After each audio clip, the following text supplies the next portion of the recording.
Clip number 599۔ اس clip میں انشاءاللہ عز و جل آپ قرآن پاک کی سورہ رات کی آیت نمبر 15 سے 16 تک کی تلاوت، ترجمہ اور تفسیر قرآن صراط الجنان سماعت فرمائیں گے۔ بسم اللہ الرحمن الرحیم۔ اللہ کے نام سے شروع جو نہایت مہربان رحمت والا ہے۔ وَلِلَّهِ يَسْجُدُ مَن فِي السَّمَاوَاتِ وَالْأَرْضِ طَوْعًا وَكَرْهًا وَظِلَالُهُم بِالْغُدُوِّ وَالْآصَالِ۔ ترجمہ، اور جو آسمانوں اور زمین میں ہے سب خوشی سے خواہ مجبور ہو کر اللہ ہی کو سجدہ کرتے ہیں، اور ان کے سائے ہر صبح و شام۔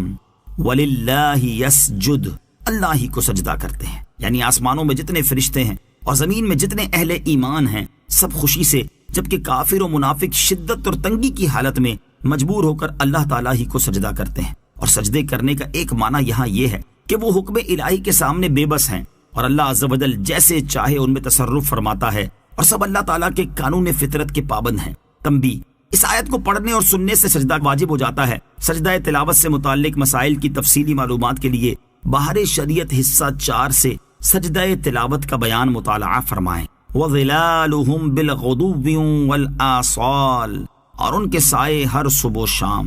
سایوں کے سجدہ کرنے سے بھی یہی مراد ہے کہ ان کے سائے بھی اول تا آخر اللہ تعالیٰ کے حکم کے پابند ہے، جتنا وہ چاہتا ہے بڑھا دیتا ہے اور جتنا چاہتا ہے گھٹا دیتا ہے۔ سائے تو سارا دن ہی ہوتے ہیں، لیکن آیت میں صبح اور شام کا بطور خاص اس لیے ذکر فرمایا گیا کہ ان دو اوقات میں سایوں کا چھوٹا یا بڑا ہونا واضح طور پر نظر آتا ہے۔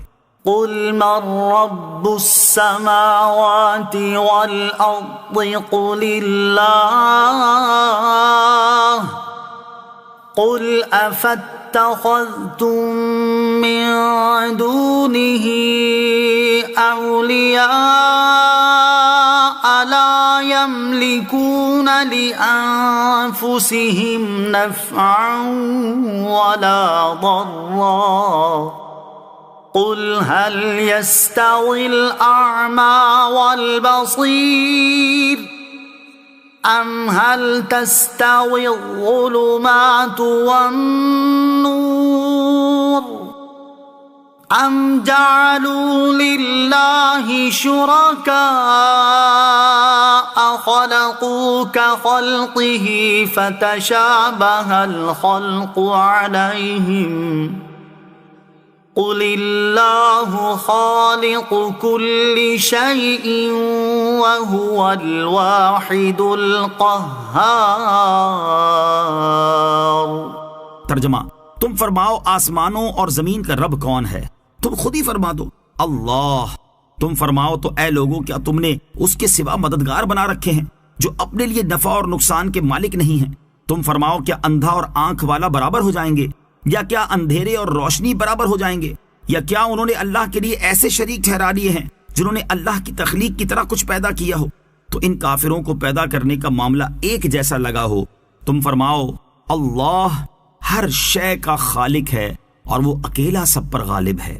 قل، تم فرماؤ، یعنی اے حبیب صلی اللہ تعالی علیہ وسلم، آپ ان مشرکین سے فرمائیں جو بتوں کی عبادت کرتے ہیں کہ زمین و آسمان کا مالک کون ہے، ان کے معاملات کی تدبیر کون فرماتا ہے، اور ان دونوں کو پیدا کرنے والا کون ہے؟ اور اگر وہ جواب نہ دیں تو آپ خود ہی فرما دیں کہ زمین و آسمان کا رب اللہ تعالیٰ ہے، کیونکہ اس سوال کا اس کے سوا اور کوئی جواب ہی نہیں۔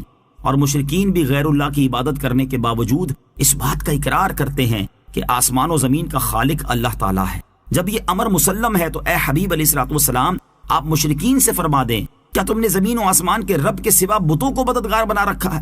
حالانکہ وہ بت اپنے لیے نفع اور نقصان کے مالک نہیں ہیں۔ جب ان کی بے قدرتی اور بیچارگی کا یہ عالم ہے تو وہ دوسرے کو کیا نفع و نقصان پہنچا سکتے ہیں؟ ایسوں کو معبود بنانا اور اس کے بالمقابل خالق، رازق، قوی اور قادر کو چھوڑ دینا انتہا درجے کی گمراہی ہے۔ قل هل يستوي الاعمى والبصير، تم فرماؤ کیا اندھا اور آنکھ والا برابر ہو جائیں گے؟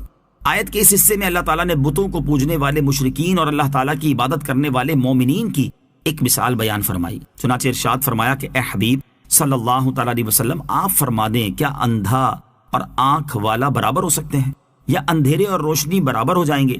تو جس طرح اندھا اور آنکھ والا برابر نہیں ہو سکتے، اسی طرح کافر اور مومن بھی برابر نہیں ہو سکتے، اور جس طرح اندھیرے اور روشنی برابر نہیں ہو سکتے، اسی طرح کفر و شرک اور ایمان بھی برابر نہیں ہو سکتے۔ کافر کو اندھے جیسا اس لیے فرمایا گیا ہے کہ اندھا انسان درست راستے پر نہیں چلتا، اسی طرح کافر بھی سیدھے راستے پر نہیں چلتا۔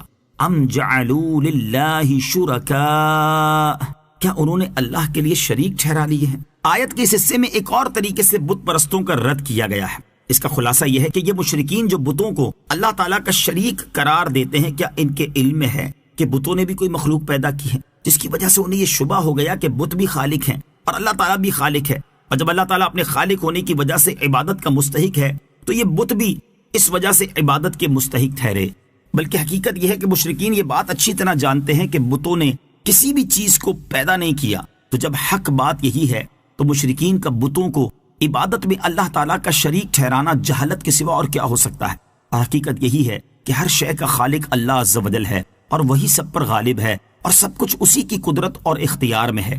دنیا اور آخرت میں جو کچھ کسی کے پاس ہے یا ہوگا وہ سب اللہ عز و جل کے دینے سے ہے اور ہوگا، جیسے فرشتوں کی عظیم قوتیں، انبیاء علیہ الصلوۃ والسلام اور اولیاء کرام رحمہم اللہ تعالیٰ کی عظیم طاقتیں، معجزات و کرامات، اور یوں ہی دنیا میں لوگوں کی بادشاہتیں، ملکیتیں، حکومتیں وغیرہ سب اللہ عز و جل کے دینے سے ہیں۔